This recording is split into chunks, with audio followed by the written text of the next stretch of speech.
Hey guys, I wanted to share a testimony with you guys of something that just happened a few minutes ago. I am in Ukraine right now. My room is a mess. I'm packing to go on outreach tomorrow. We're going to be taking another load of humanitarian aid and medicine and salt into the villages, and I think clothing as well. And if you didn't know, I will have the chance tomorrow, actually Saturday, to do a mental health seminar in a village that was greatly bombed, and many lives were lost, many homes were destroyed. And so we're going to be teaching people about trauma and just giving them some helpful tools to begin their own healing journeys.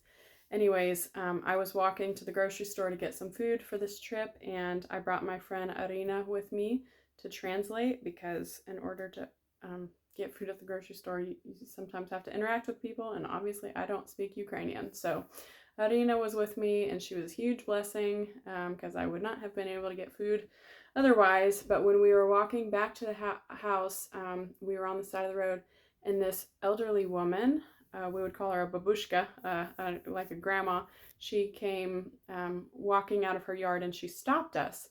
And she had a cane that she was leaning over, and just an older woman. And she was asking Arina some questions. I had no idea what they were talking about because it was in Ukrainian, not English. And anyways, I found out afterwards that she was asking Arina what day of the week it was, what the date was, what the time was. So, like, she knew none of this stuff, but I didn't know that at the time. But I noticed that she was hunched over a cane, and I just wanted to share with you guys how it works for me when I pray for healing.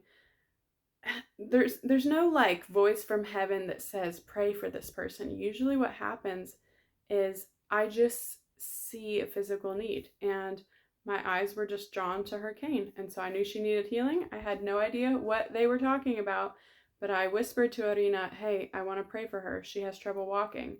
And so after they're done talking, Arina starts translating for me, and come to find out, this lady, when she was walking 2 years ago, a car hit her when she was on foot, and she lost a lot of blood. The doctors didn't think she would live.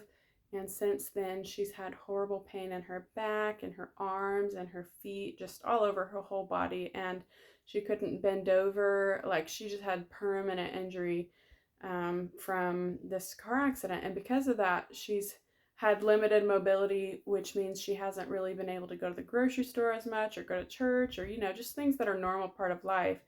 And then when the war started, a lot of people left the country, including people that could help her. So she has been stranded at her home. I found out she only had bread and salt in her house for food. And I think that was because her young grandson had brought that to her or something. Anyways, this lady is just stranded, and I didn't know any of this until afterwards, but she happens to come like toddling out to the road and asked Arina what the date and time was, because she didn't even know what day it was. And because I noticed the cane, and because we took a couple minutes to stop and talk to her, the most amazing thing happened. Y'all, I was tired, I was hot, I wanted to go home. We had walked a little ways to get to the grocery store, and we were carrying a bunch of stuff back, and I was exhausted. But it always pays off to stop for the one. And I didn't know her story until afterwards, but I was so glad we stopped because she was just suffering so much. She couldn't even go to the store on her own and get food because it was so difficult to walk. Anyways, we prayed for her, and the pain started going down, and then we prayed again, and the pain started going down, and then we prayed again, and the pain was completely gone. And I asked her, do something you couldn't do before. And so she bends over, and she hasn't been able to bend over in 2 years. And then we wanted to swap contact information with her. So she was walking back into the house. She walked quickly. Like, she was slowly kind of coming towards us at first to ask us a question. But after we prayed and she walked back in her house, she walked with a normal pace. And I was just like, Arina, look at her. She's going fast. And it was just such a blessing. And she's a Christian, and she said, I believe in God because God saved my life. And but it really touched me because I had no idea the extent of this woman's suffering, and I had no idea that she's basically stranded here with nobody to help her. And it's just like God to set that up, that she would come out to us to ask us what day of the week it was. And I would happen to see that she has a cane, and she would let us pray for her, and God did a miracle.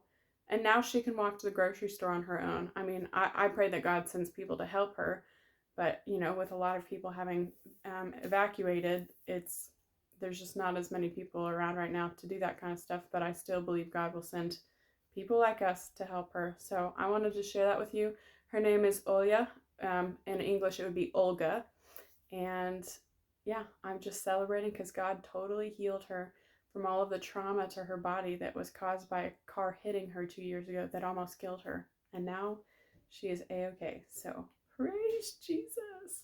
And now I told you guys we're leaving on outreach tomorrow. My room is a mess. So gotta pack, and then we are going. Love you guys, and I'll talk to you soon. Bye.